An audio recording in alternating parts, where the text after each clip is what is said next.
안녕하세요. 피셔인베스트 피셔입니다. 다우지수가 29,000을 찍고 급락을 해서 27,000포인트에서 놀고 있습니다. 기술주가 대거 포진한 나스닥의 경우에도 12,000을 찍고 내려와서 현재 한 1,900포인트 이때에서 놀고 있는데요. 대략 한 10% 정도가 하락했는데 우리가 진짜 궁금한 건 지금 이렇게 떨어진 미국 증시가 앞으로 좀 더 떨어질 거냐 아니면 다시 반등을 딱 할 거냐, 이게 가장 궁금하죠. 그래서 제가 최근에 애널리스트 리포트를 이제 전부 찾아보고 있는데요. 근데 곧 반등할 거다 이런 긍정적인 의견이 좀 더 많습니다. 물론 우리 투자자들 입장에서는 굉장히 반가운 소리긴 한데, 문제는 지금 애널리스트 분들이 이런 주관적인 의견, 그러니까 혹시라도 난 좀 안 좋게 생각한다 이런 주관적인 의견을 피력할 수 있는 그런 직업 자체가 아니라는 거예요. 지금 보여드리는 그림이 주식시장의 일별 거래대금이라는 겁니다. 2020년 3월 올해 코로나가 있었던 당시에 일평균 거래대금을 이렇게 쭉 봐도 한 10조 원 정도, 이 정도 밖에 안 된다고는 굉장히 큰 돈이죠. 그렇지만 10조 원 정도인데 2020년 9월 현재 거래대금을 보면 평균적으로 한 16조 정도? 이 정도 이렇게 굉장히 크게 한 60% 정도가 증가를 했습니다. 이 말이 뭐냐? 증권사들의 브로커리지 수익이 굉장히 크게 증가를 했다는 말이에요. 그러니까 지금 증권사들은 물 들어올 때 놓져야 되는 거예요. 그래서 많이 주식 투자를 하시는데 이때 돈을 많이 챙겨놔야 거래대금 빠질 때 그때 또 버틸 수 있는 거죠. 그러니까 이게 애널리스트 분들의 이 얘기가 설명이 되는데, 만약에 이런 상황에 증권사에 소속된 애널리스트가 지금 주식을 다 팔아야 된다 이런 의견을 과연 내놓을 수 있을까요? 이런 의견을 대놓고 얘기했다가 그냥 옷 벗고요, 아니면 또 윗사람한테 불려가서 우리 사업 말아먹으려고 그러냐 하면서 깨지고 난리가 나겠죠. 그래서 흔히 우리들이 얘기를 할 때 애널리스트의 홀딩은 매도 의견이다 이런 얘기를 많이 하는데, 이런 객관적인 요인이 다소 부족할 수 있다, 이 점은 꼭 생각을 하셔야 된다, 이걸 좀 말씀을 드리고요. 그런데 저 같은 경우에는 상황이 안 좋다, 그럼 매도해야 된다 이런 말 막 해도 그냥 상관없죠. 그래서 우리는 최대한 지금 객관적으로 요즘 이 애널리스트 분들 및 다른 전문가 분들 사이에서 논쟁이 되고 있는 앞으로 주식시장, 그러니까 미국 주식시장이 오를 거냐 떨어질 거냐 이 미래 예측에 대한 부분을 한번 객관적으로 풀어보겠습니다. 투자는 어차피 불확실한 미래에 대한 베팅이죠. 근데 우리가 역사 공부를 하는 이유가 대체 뭘까요? 과거에도 지금과 비슷한 일들이 있었고, 만약에 대부분 정황이 과거와 비슷하게 맞아 들어간다면 미래에도 과거와 유사하게 역사가 반복되지 않을까. 그래서 우리가 미래를 예측하기 위해서 역사를 공부하는 건데요. 최근 테슬라부터 기술주들이 급락하면서 가장 많이 비교되는 과거 역사가 2000년대 닷컴 버블 붕괴입니다. 그리고 2001년에 9.11 테러도 있는데, 일단 닷컴 버블과 비교를 해보는 게 오늘의 주제고요. 첫 번째로 2000년과 현재 2022년의 거시경제적인 부분을 먼저 우리가 한번 살펴볼 거고요. 2000년대, 그러니까 IT 버블 당시에 시장의 유동성이 얼마나 많이 풀리고 경기가 어느 정도 회복됐냐, 이거를 가장 쉽게 알 수 있는 지표가 뭐냐면 바로 미 연준의 기준금리라는 겁니다. 지금 그림을 보여드리고 있는데 푸른색 선이 미 연준 기준금리, 제가 딱 표시를 해뒀고요. 그리고 붉은색이 미국 주식시장입니다. 미 연준 기준금리를 보면 1999년에 4.5% 이 정도 수준에 있죠. 그리고 닷컴 버블이 붕괴하기 직전인, 그러니까 2000년대에는 6.5% 정도까지 1년 만에 거의 2%가 계속 상승을 하는 거예요. 그러니까 한 번 올릴 때 0.25%씩 이렇게 올리게 되는데 1년에 2% 올랐다 그러면은 한 8번 정도 경기가 좋아지니까 여러 번 연준이 금리를 올릴 수밖에 없었던 거죠. 그런데 주식시장에는 거대 자금을 굴리는 이 스마트머니라고 하는 글로벌 기관 또는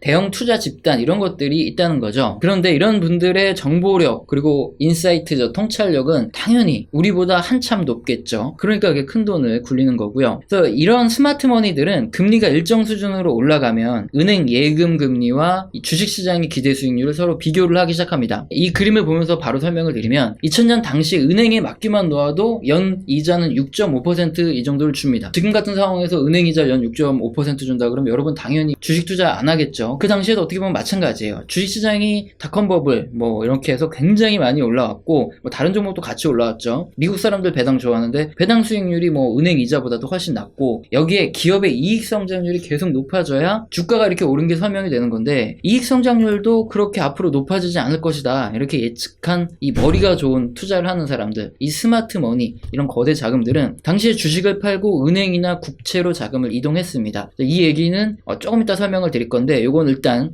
잠시 스킵을 해두고요. 그렇게 스마트 머니가 이렇게 빠져나가자 이제 투매가 나오면서 주식시장이 붕괴했던 게 바로 IT 버블입니다. 그렇다면 그땐 그렇고 지금은 어떤가, 이걸 보면 되겠죠. 일단 기준금리 파란색이죠. 이게 기준금리인데 기준금리가 지금 너무 낮아요. 그래서 주식시장에서 주식을 다 팔고 은행으로 자금이 이동하는 이거 머니무브라고 하는데, 이런 현상이 나타날 가능성은 좀 높지 않아 보이는 이런 상황이죠. 이런 관점에서만 본다면 주가가 그렇게 크게 폭락할 개연성은 없다, 이렇게 볼 수도 있고요. 유사한 관점으로 돈의 흐름이 어땠는지 파악할 수 있는 10년물 국채 금리를 보면, 지금 그림의 푸른색이 미국 주식시장, 붉은색이 10년물 국채 금리입니다. 이 국채 금리 보시면 딱 알 수 있는 게 뭐냐면 1999년대 이후에 미연준 기준금리도 올랐지만 미국 국채 금리도 따라서 역시나 오릅니다. 사람들이 안전자산을 좀 덜 선호하고 주식시장이 오르니까 주식에 열심히 투자를 했던 거죠. 그러니까 채권 가격이 떨어지고 반대로 국채 금리는 올라갔습니다. 그런데 이제 폭락이 본격화되기 전 2000년 초를 보시면 국채 금리가 갑자기 요동을 칩니다. 왜 그러냐면 앞서 말씀드린 스마트머니가 비교를 해본 거죠. 주식시장의 상승률 대비해서 국채에 투자해서 안정적으로 7% 이자를 받을 거냐, 아니면 위험하게 주식 투자할 거냐 생각을 해봤는데, 이런 거대 자금을 굴리는 스마트한 이런 투자자들은 그냥 이제 국채 금리로 넘어갑시다, 그래서 일정 부분씩 계속 국채를 샀던 거죠. 이게 거대한 자금이 들어오다 보니까 주식시장보다 먼저 국채 금리가 떨어졌고요. 그 이후에 우리 같은 개인 투자자들은 아직 거기 남아서 매매를 하는 거죠. 그러다가 이제 어느 순간 폭락을 하게 된 게 IT 버블인데, 보시면 그 당시엔 10년물 국채 금리가 이렇게 먼저 떨어지면서 스마트머니가 이동을 했던 걸 이렇게 볼 수 있습니다. 그러면 지금은 어떤가요? 그림 보시면 빨간색의 미국채 10년물 금리 같은 경우에는 금리가 너무 낮아요. 그래서 주식시장의 자금이 국채로 이동하기도 솔직히 좀 어렵다, 이런 시점입니다. 그래서 닷컴 버블의 국채 금리와 스마트머니의 이동, 이런 관점에서만 보면 지금 주식시장이 어느 정도 하락은 했지만 뭐 큰 폭락으로 이어진다, 이렇게 보기는 좀 어렵습니다. 그럼 여기서 딱 끝내고 앞으로 주식시장 올라갑니다, 이렇게 하고 끝내야 되는 게 아니죠. 좀 더 객관적이고 좀 더 자세하게 보려면 여러 가지 데이터를 많이 볼수록 좀 더 객관적인 판단이 가능한데, 그 다음으로 이제 2000년 IT 버블과 현재 이걸 비교해 볼 지표가 바로 설비 투자 지표입니다. 지금 그림 보시면 2000년 IT 버블 붕괴 직전에 장기간 설비 투자 지수가 전년 대비 계속 한 10%씩 증가하는 이런 상황이 났어요. 이게 뭐냐면 수요가 계속 증가하는 거예요. 경기가 살아서. 그러다 보니까 기업 입장에서는 공급을 늘려야 되죠. 그러니까 기업들이 빚을 지고 설비 투자를 늘린 겁니다. 그래서 기업들의 설비 투자 증가율이 전년 대비 10% 이상씩 계속 증가했던 게 IT 버블 직전까지 이렇게 설비 투자가 늘어난 거고요. 근데 기업들이 설비 투자를 할 때 자기 자본만으로 투자를 하면 좋겠지만 부채를 굉장히 많이 가지고 설비 투자를 합니다. 근데 이런 상황에서 수요가 감소하면 어떻게 되겠어요? 설비 투자를 하려고 빚도 굉장히 많은데 수요가 없으니까 생산을 무제한 할 수가 없으니까 공장이 딱 멈추는 거죠. 그렇게 되면 은행 이자도 올라가죠. 금리가 올라가면서 은행 이자 부담도 있고, 여기에 고정비라 그래서 내가 건물을 딱 지어놓고 설비까지 했는데 멈춰도 여기에 들어가는 고정비용, 그러니까 감가상각도 계속 떨어지고요. 그러니까 기업들이 버티지 못하고 망가졌던 게 2000년대 IT 버블의 경기 둔화의 이 모습인데요. 이건 2008년 금융위기도 마찬가지입니다. 수요가 계속 늘어나니까 이에 맞춰서 과도하게 설비 투자를 해야 될 수밖에 없고요. 그 다음에 경기 침체로 수요가 급락하면 이때 기업들의 실적이 엉망이 되고 부도가 나고 주가가 폭락을 하게 되는 거죠. 그럼 일단 현재 상황은 어떤가 한번 살펴보면 설비 투자 버블이 높은 상황은 아닌 것처럼 보이죠. 일단 이 그림만 보면. 그래서 이제 설비 투자 괜찮구나, 그러니까 주식시장 올라갈 것 같구나, 이렇게 생각이 될지도 모르지만 이건 좀 논란이 있어요. 이 그림을 보면은 좀 명확해지는데요. 과거 증시 대폭락이 오는 구간에는 설비 투자가 크게 증가를 했다가 급격히 하락하는 거 지금 보여지시죠? 2000년 IT 버블, 2008년 리먼 사태 때도 그렇고요. 그렇게 폭락할 때마다 이렇게 설비 투자가 확실히 감소를 하는데, 지금 문제는 2020년 현재 설비 투자 지수가 감소를 하면서 당연히 증시가 하락을 해야 되는 것이 맞는 거죠. 그런데 이렇게 수요가 줄어드니까 기업들이 설비 투자를 늘릴 리도 없고 설비 투자 지수는 감소하는데, 지금 보시면 푸른색이 미국 증시인데 미국 증시만 유동성의 힘으로 인위적으로 확 끌어올려졌다. 이 문제가 굉장히 중요한 건데, 좀 더 자세히 설명드리면 IT 버블이나 금융위기 당시에 돈을 푸는 완화 정책을 사용한 것은 맞아요. 그런데 이번 2020년 코로나 침체에는 역사상 가장 빠른 속도로 금리를 내리는 것 플러스 국채를 막 찍어내가지고 돈을 푸는 이런 비전통적인 통화 방식, 그리고 이게 대규모로 가장 빠른 시간 내에 실행이 됐다는, 어떻게 보면 첫 실험의 무대인 거죠. 그러니까 우리는 지금 실험 대상인 거예요. 정상적인 경제 상황이라면 지금 주가 조정이 발생을 했어야 돼요. 뭐 주식, 부동산부터 모든 자산 가격이 폭락을 했어야 됐겠죠. 예전과 같았다면, 돈을 안 풀었다면. 그렇게 몇 년 동안 빚을 내서 주식을 사던 뭐 집을 사던 이런 투자자들이, 아니면 기업도 무리하게 공장 설비를 늘렸을 텐데, 이런 집단들이 전부 부도가 나는 거죠. 자산 가격이 뚝 떨어지니까. 그러면서 부채가 자연스럽게 사라지는 걸 이걸 디레버레이징 현상이라고 하는데, 이런 현상이 발생하고 나서 몇 년 후에 다시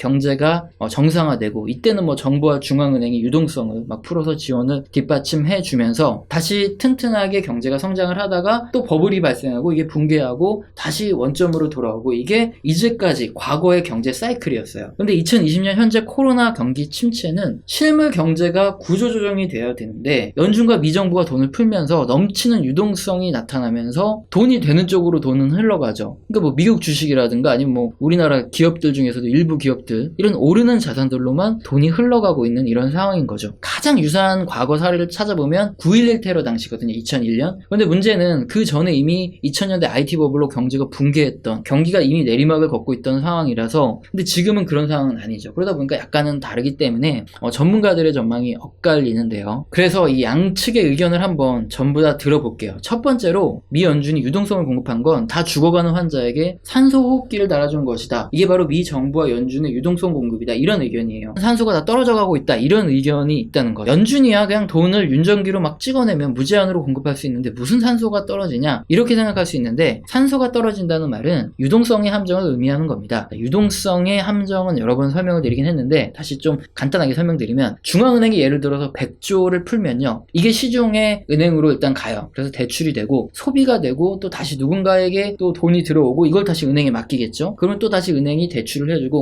해주고 이걸 반복하면서 최초의 중앙은행이 100조를 찍었음에도 불구하고 거의 10배인 1000조의 자금이 시중에 유통이 되면서 경제를 뭐 살리건 아니면 활성화시키는 게 이게 바로 정상적인 통화 승수고 뭐 경제 흐름인데 사람들이 대출을 받지 않아요. 앞으로 경기가 어려워질 거라 생각하고 설비 투자도 하지 않습니다. 중앙은행이 아무리 돈을 많이 찍어도 실제 시중으로 돈이 돌지 않고 은행에만 계속 갇혀있는 이런 상황을 말합니다. 근데 이게 뭐가 문제가 되냐? 산소 호흡기에 산소가 뭐가 떨어진다는 거냐? 그동안 연준이 돈을 푼다 그러면 곧 경기가 회복되고 그래서 주식시장에 돈이 들어오니까 이건 연준이 돈을 푼다 그러면 연준에 맞서지 말라 그래서 호재 중에 호재였어요. 그런데 문제는 지금처럼 이렇게 연준이 막 돈을 푸는 거죠. 그러다 보면 생각보다 미연준이 돈을 풀어도 실물 경제는 살아나는데 효과가 없네. 이렇게 판단을 한 많은 사람들이 늘어나기 시작하는 거죠. 이런 인식을 하는 사람들이 늘어나게 되면 연준이 돈을 푼다는 뉴스가 나와도 실물 경제도 더 이상 뭐 좋아지지 않고 주가도 뭐 그냥 그저 그렇거나 아니면 하락하는 이런 현상이 나타날 수 있다는 거죠. 그럼 이제 정부나 연준이 할 수 있는 게 없어요. 돈 푸는 거 외에는. 그러니까 그냥 뭐 그때부터는 보이지 않는 손에 맡기고 그냥 손 놓고 있는 그때부터는 또 정치권에서도 이런 얘기 나오겠죠.